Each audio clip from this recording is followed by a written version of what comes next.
First, Jenna Wolf, Hall of Famer Cris Carter, this right here, our NBA guy, Nick Wright. That was such a big handshake I gave you. I'd like to do it a little more delicately. I want you to be strong, and I want to. You get angry when people don't give you firm handshakes. You find it sexist. Okay. So I've learned that. We're still shaking. Because we have guests that come in. They give Cris, they dap up Cris Carter. They give me a firm handshake, and they say Jenna Wolf, and they say, "Oh, Conjure." Can't stand that. And she hates it. So I gave you a firm handshake, trying to finish the week strong. Let me rock that back. Thank you. No problem. Much respect. Absolutely. What are we doing? Oh, I know. We're doing a 3-hour program. A lot to get to today. We got Jenna Wolf. 2 NBA series heading to Game 7. Lucky us. LeBron is out recruiting Kawhi. Who's next? But we got to start with the status of the best player on the best team. The Warriors announced that they will be without Kevin Durant for the rest of this Rockets series as he recovers from a right calf strain. He could return for the Western Conference Finals if the Warriors do indeed advance. They got to win 1 of 2 against Houston in order to do that. Here's Golden State head coach Steve Kerr looking on the bright side. Yeah, I think it's good news. You know, calf strain, he's had them before. He's responded well. And obviously we're disappointed he won't be able to play, you know, in this series. But you know, if we're able to win the series and move on, it looks good for his return, you know, in the not too distant future. It's the playoffs. It's the ultimate test. And we're in a great spot. We're up 3-2, and we got championship rings on our fingers, and a lot of experience and a lot of confidence that comes from that. So let's go out there and let it rip.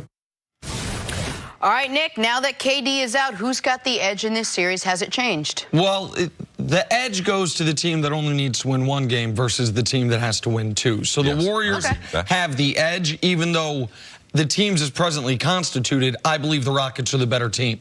But you've got to be a much better team to have an edge on a team that is up 3-2 in a series when it's a race to 4. If it were a race to 5, if it were 2-1 Golden State, it'd be very different. But it's 3-2. They need 1 win, and the Warriors have shown over the last 5 years they can beat you with 1 amazing quarter. That's what happened to Oklahoma City in Game 6 when the Warriors didn't even have Kevin Durant yet. 1 amazing quarter changed NBA history forever with the team that's out there tonight, basically. Steph, Clay, Draymond, Iggy, and see what I'm most interested about is those guys were able to channel that brilliance for the 4th quarter of Game 5. But how much has this series worn on them? How much energy do they have left to be able to do that? For all 4 of those guys need to be prepared to play 40-plus minutes. Can they do that tonight and then duplicate it on Sunday? Because I do believe the Rockets will. Yeah, I'm glad you mentioned the quarter thing, because I believe that's very, very important when you talk about game number 6, which I believe Houston will win. And I agree with a lot of the things that Steve Kerr said. But is he going to be able to say that after midnight tonight? Houston wins the game.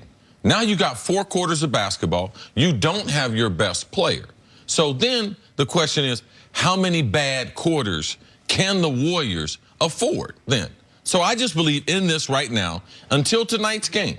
And I believe that Houston has a huge advantage in tonight's game. I believe the Warriors will play at a frenetic pace. They'll go back to the days before they had KD. Pre-KD. They'll pass the ball a whole bunch. They'll pass up good shots to try to get better shots, even to try to get a great shot. Steph and Clay will move all around the court, even though they will be trapped. And I think one of the keys is Houston. How hard can they make it on Golden State, and especially some of those older players? Because if you can make it difficult in the 48 minutes they have tonight, that toll will be paid on Sunday when you get to a game number 7. Well, and that's something that listen, obviously the best case scenario for the Warriors is to win tonight. Just end it. The worst case scenario in my mind for them is a close game that they lose.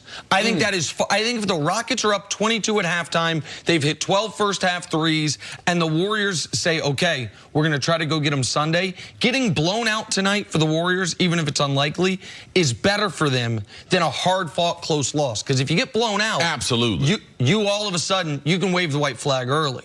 You can say, Steph, Clay, Draymond, Iggy. You're not playing 40-plus minutes. And also you reduce the risk of injury. 100%. And so the Warriors would take a close game because they could win a close game, right? I don't think the Warriors have the ability tonight to have it go the other way, blow out the Rockets. But Houston, it's a weird scenario where I'm sure tonight it would feel better. Houston has a nice, comfortable lead the whole way. In order to win the series, they have to win tonight and Sunday. What puts Houston in the best position for Sunday is a game where the Warriors are 5 to 9 points behind the whole way. They've got to keep everyone in the whole time, and they win. You can't manipulate results like that. I'm just saying, if we're talking about potential results. Right, just a hard-fought NBA playoff game. Right, that's the best one for Houston. When we keep talking about how are the Warriors going to do without KD in there, I mean, that team flipped a switch quickly in the fourth quarter of Game 5. They quickly turned around and said, oh, this was us before KD came. We did this for a quarter. But can they do that for more? Can Houston take that and be able to combat that for the course of a whole game if they're able to do that again? This is the part where I believe that Houston has an edge. When KD gets that injury, 2 minutes left in the third quarter. Now, Houston didn't know how they would play the rest of the way. But now they've been able to watch that little quarter plus of tape. And I believe they're going to win tonight. And then going into game number 7, they're going to have 4 quarters to be able to determine the style for which. So I believe in the game number 5, the Warriors had an advantage because the Rockets didn't know what style they're going to play. I don't believe that they can do it. The Warriors sustain it. And they have to play so many good quarters that I believe it's going to, the wear and tear, Nick, I believe will take its toll, especially on Iguodala. And I believe that Draymond, what he's going to have to do tonight will take its toll on him in the game 7. And your big point when I keep bringing up that the Warriors are 29-4 since KD's gotten there when Steph plays and KD doesn't, is 4 of those games Boogie Cousins played. The games the previous years, they were deeper. Iggy was younger. You know, Draymond was playing at a higher level. That while that stat's accurate, how much does it apply to the 2019 here on May 10th? Yes, where they don't have a bench. Exactly right, where they're the least deep Warriors team we've ever seen. But I want to say one thing, because the next time, and I'm going to say this throughout the day, because the next time we talk to you guys, this series is going to be over because they're going to play tonight. If they win, they're going to play Sunday. And so whomever wins, we will know it the next time we have the TV show. Injuries are part of the NBA playoffs. They just haven't been a part of the NBA playoffs for the Golden State Warriors. The Golden State Warriors have won 3 championships. Every single championship they've won, their biggest competitions, best or second best player was knocked out for the series. That has happened. Not a role player, not the other team's Andre Iguodala, not the other team's Boogie Cousins. The first year they won the championship, going into the NBA Finals, the Cavs did not have Kevin Love. After game 1 of the NBA Finals, they did not have Kyrie Irving.